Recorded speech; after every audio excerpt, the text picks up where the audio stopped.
Daghan kaayo ang nindot nga mga pagtulunan nga makuha nato sa atong mga pagbasa karon ug sa atong ebanghelyo. Ug ato sa ning i-connect sa atong mga gisaulog karon ang Divine Mercy Sunday ug ang atong culmination sa atong 500 years of Christianity nga kasaulugan. Mosamot na gid siya kadaghan ang pagtulunan. Ako lang sugdan ang 500 years of Christianity. 500 katuig sukad nahimo tang Kristiyano. Ang atong na produce ang bunga natay duha ka santos. Si kaila mo? Kisay una natong santo? San Lorenzo Ruiz, taga Manila, Binondo. Ikaduha, San Pedro Calungsod, taga diin. Ingon sila taga Hinatilan ko no, Pedro Calungsod, taga Cebu. Mo nay final nga kaning historical nga paglukit sa iyang Pinoyanan. Si Lorenzo Ruiz na-apil sa mga martyrs nga nagmisyon sa Japan. Si Pedro Calungsod na-apil sad sa mga martyrs nga nagmisyon didto sa Guam. Kini siya usa ni kapagtimaan nga mao ni pruiba ba sa kaning giingon ni Hesus. Giingnan niya si Tomas, di ba si Tomas nituo man siya Ginoo ko og Dios ko sa dihang nakita na niya. Pero katong wa niya makita si Hesus, gisultihan ra siya sa iyang mga kauban, ingon siya, di nako makita, di nako mahikap ang iyang samad, di kumtuo. Kita ang nagmisyon nato ng mga katsila, wa to magda sa samad og sa tinuod nga lawas og presensya sa Ginoo. Ang ilang gida dinhi ang pagtuo, faith. Mao na tungod aning maong pagtuo, matud pa ni Kristo, og motuo mo nako bisan wa mo kakita kanako, mas bulahan pa mo ni Tomas. Si Santo Tomas na santo man, pero mas bulahan pa kunutong motuo bisan wa kakita kaysa ni Tomas nga miluhod og mingon Ginoo ko, Dios ko. Kay giingna naman ni Hesus, sige, dira akong samaday. Hikapan ni akong kuan, kaning akong kilid. Niya nabuslot man Diha pa na kumbinser si Tomas. So ang pagtuo di ay makapahimo natong bulahan. Mao na si San Pedro Calungsod og si San Lorenzo Ruiz gitawag natog mga bulahan. Kamo, gusto mo mahimong bulahan? Kinsa dinhi ang mituo nga si Kristo tinuod yung nabanhaw, lawas og kalag. Tasang kamot.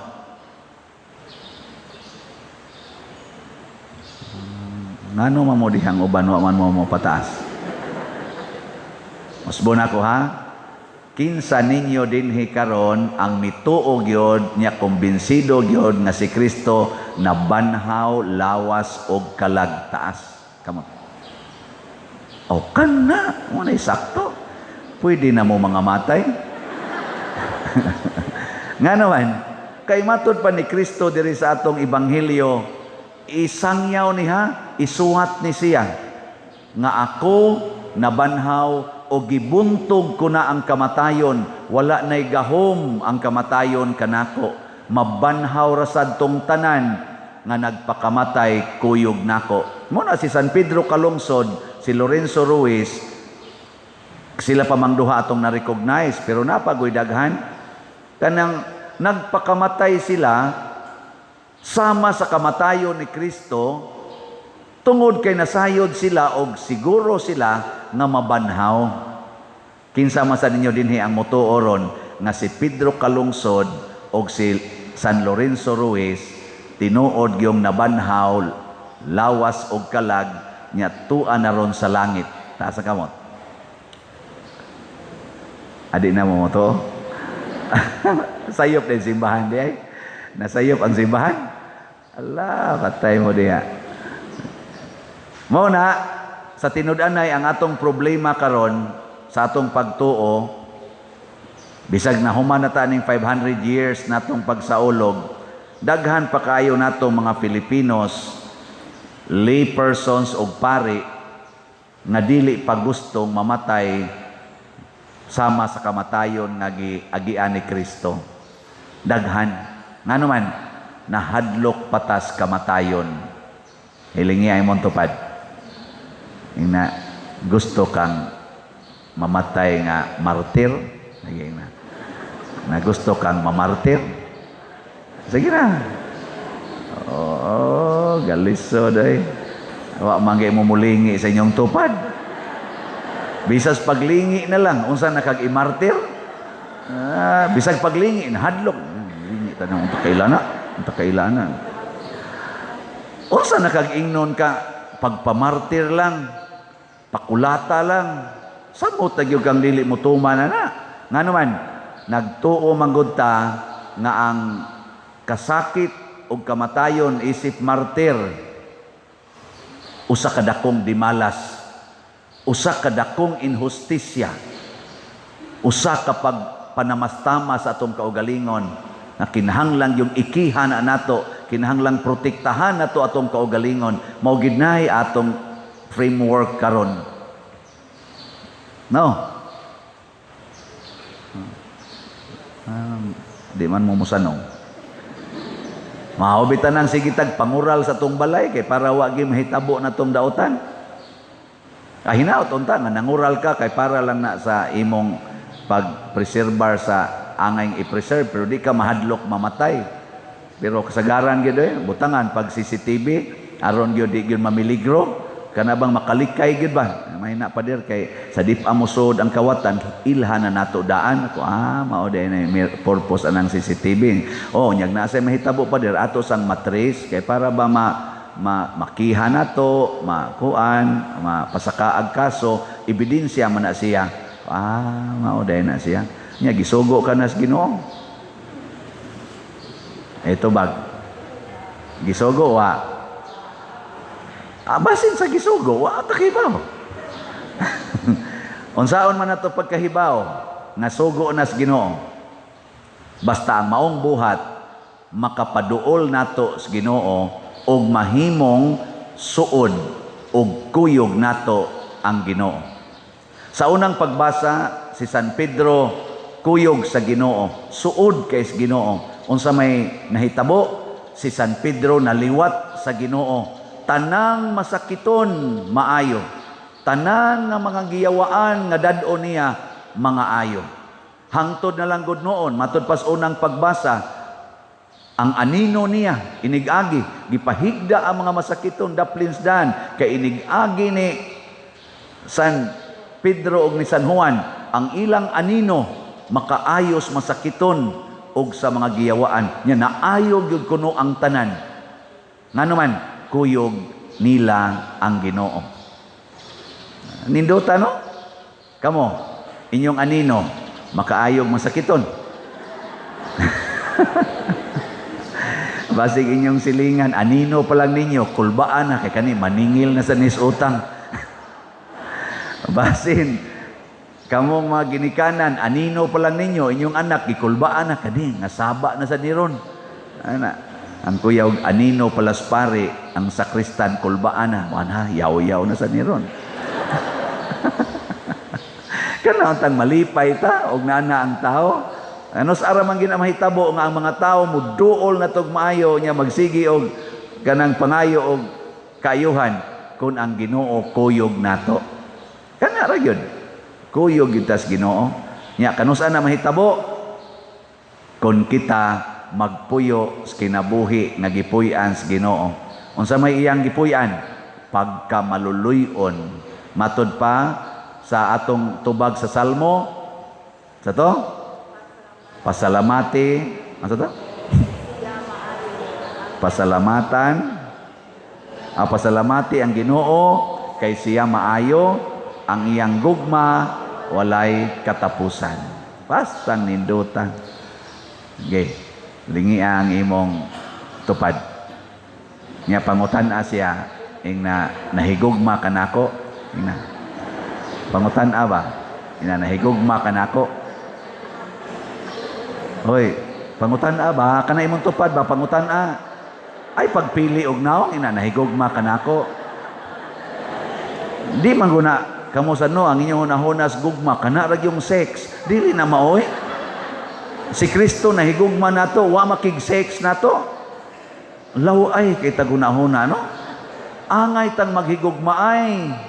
Kay matud pa ni Kristo, paghigugmaay mo, samas akong paghigugma ninyo, nya kabahin sa paghigugma kana yung kaluoy nga way kondisyon. Maluoy ta, dili ta magsigig kalagot. Kita gud lagot man koy atong kasagarang himuon, di man kaluoy, kay wa man sad ta mahigugma. Muna nga kinahanglan gid ta usang mahigugma. The greatest commandment is love. Atong ingnon ato mga politisyan, paghigugma ay kamo sama sa paghigugma sa Ginoo kaninyo. Ana no? Nya kita sang mga mubutar, maghigugma ay sad ta. Bahala nag mga pildi. Ito, total butar-butar man na. Ang importante diha ang paghigugma ay man. Ang mapildi mohigugma sa nidaog. Ang nidaog mohigugma sa mga napildi. Kanindot ana. Igo ra man tang nagbutar aron mahibaw-an kinsa maoy gipili sa atong nasod. Nya og kinsay gipili sa nasod og naghigugmaay ta, wa nay dinumtanay. Unsa man? Alagaray. Alagad. Oy, magdumot man noon ang nakadaog purti na masanong istriktuha, wa ako kadaog aning dapita, bantay lang gyud nako, wagi mo'y proyekto diya. Igagod nimo. Nya ang napildi sad mingon agitikasan ko ato ning atakihon dauton ta gining yang administrasyon aron sunod mabati ning iyarong agib igsunod kita na sa daog. Mga buangon sa mong otro. Adi na lang ta maghisgot anay pero dool-dool na biya lang na. Ato lang hisgotan ang ato dinhing paghigugmaay. Unsa may atong pagpakita pamalit mog slot. Kada lang. Simple kay nas tanan. Paghigugmaay. Tanawa, bisan ang tanan wa gyud mamalit, pero dako na kay tag-agi sa atong paghigugmaay. Di ba? Dako na kay agi. Nya ni apatay igbabaligya nga mga 51,731 ka slots para ni sa ato dinhing projects kanang grounds na to diha. Next week siguro kay naapiki mis panahon mag-present kog PowerPoint para makakita gyud mo diha sa tinuod nga mahitabo og sa ato diring kumbinto og diha og kaning pag-usaban ng atong pasad sa simbahan. Kita sa ninyo ang cost pero bana-bana nako kining 51,731 ka slots ipuno pa ni natong nahalin. Ang halin nato karon niabot naman og sa DOPS man DOPS ba para sa tong project niabot ang atong halin og 2,269 ka slots na. Atong pakpakan ang mga namalit ani. Nya 54,000 gid ni tanan ka slots. Og mahalin ning tanan, mahuman na dihang atong atubangan, matukod pang ato diring kumbinto, nya manindot sa na diha kanang atong agianan karon nga bag-o natong gipadak-an. Kana lang tulo ka project usa diha sa tubangan og diri sa Loyo. Nya naama sa taroy mga balansi pa aning mga yuta ang atong gipalit, mabayran pud na tanan. Pagkadako nga grasya ana para sa katilingban dinhi ug sa mga sumusunod ang next 500 years gikan karon makabenepisyo ni ana kung kita maghigugmaay karon. Sige. Himuan ning target na karong sulod sa duha ka buwan within 2 months makapalit kag usa ka slot. 1,000 per slot. So sa duha ka buwan bagikan karon ayaw patapusa ang Mayo pagpalit yung usa ka slot. Nya ang imo sa mga anak tanan paliti sag slot. Apil na nang dip ka maong mutabi. Nga naman kay ang naay ang madawat nato ani divine unity sa to pa away prosperity kalambuan o satisfaction. Daghan rong mga tao way katagbawan silang kinabuhi. Luoy kay tanan. siging gapangita sa wa diha. Daghan sa ro mga tao gasigig away way kalinaw labaw sa tanan, daghan ro mga tao nga hagba ang kinabuhi. Wa mo prosper kay way Ginoo ilang kinabuhi. Paliti imong anak, imong bana, apil ang iyang kabit, paliti sad. Usa lang kabuok slat. Ana, mingon imong bana day, ako ra mang usa nganong giduha man ni mong palit ang slat. Isa, ang imo day ditong gihapyod-hapyod. Isa nga naman isa, may na lang sad na ma-unite nato. Di ba? So nindota lagi nimo tan-awon ana sa matas Ginoo, mura kag kadtong ingon nagsidlak nga nagbakos og bulawan, sikat kay tangadtos Ginoo, samas na hitabo nilang Pedro Calungsod og Lorenzo Ruiz, San Vicente Ferrer og karong umaabot Bishop Chupilo Kamomot. Pagka mga manggihatagon, pagka mga maluluyon o pagkanindot sa gibilin nga legacy ngadto sa sunod nga generations. Pero di ni nato matrabaho, wagi ayo. Matod pabitaw sa ni Monsignor Ray Pinagunda, nag-apil man tos misa ni Father Charles katong pagkanta misa, ingon din siya, ang inyo bang simbahan sa una pag-anhin ako, abi na kong kadto ra gyud, nagamay lang gyapon, karon nag-anam nagkadako, kada anhin ako, nag-anam og kadako. Tungod kay naghigugmaay ta. Pero kuwang pa, diya pa'y 51,731 ka mga okasyon na magpakita tas atong gugma. Gitawag ni siyag opportunities to show our love, our unity, and our being a parish, territorial o online nga parishioners. Kagabi na-touch kay ko, inaot uta makabati ni siya. Niabot ko diri alas 11 nas gabi. Dihay nagparking nga sakyanan. 2 hours nang gahuwat. Kay gusto gid siya makakita nako kay muuli na siya balik ngadto sa Germany. Pagkakita niya nako, lapad kita na jud ko nimo picture ta. Ngit-ngit ta kayong simbahan. Nako, sige, dinhi lang tas gawas pa picture sa padiruy adto lang ta sa sulod kanang hayag, gipasiga nako tanang suga dire haron lang gid mi magka-picture. Ana. Nakaingon ko, ala, grabiha ani niya, no? Naku, niya, kung sa may sunod siya, mupalit kong slot. Naku, sige, palit kong slot. Naku, di ra ba ko mudawat? Anda niya, sirado ng opisina. Agitawag lang sa nako ni si Remy, kanina akong sekretary. Naku, resibo dito rin, kay para palit mag-slot. Alas 11 gabi Inaatuntang buhi pa to siya, no? Inigbalik na to Germany. Nganong na-touch man ang mga tuas gawas, ang iyang testimony, dili tungod sa akong naong, dili tungod sa ato diring simbahan, although na-amaze kay siyas kanindot, pero matod pa niya ang paghikap sa Ginoo sa akong kasing-kasing o sa akong mga mahal sa kinabuhi pa der, amazing kayo. Grabe, no? Muna siya. Ni antos og 2 ka oras nga huwat nako, kamo gani galisod mag-imog antos paminaw nako 30 minutos. Sige na mamugtan-aw na inyong mga relo. Ginay, undang nako.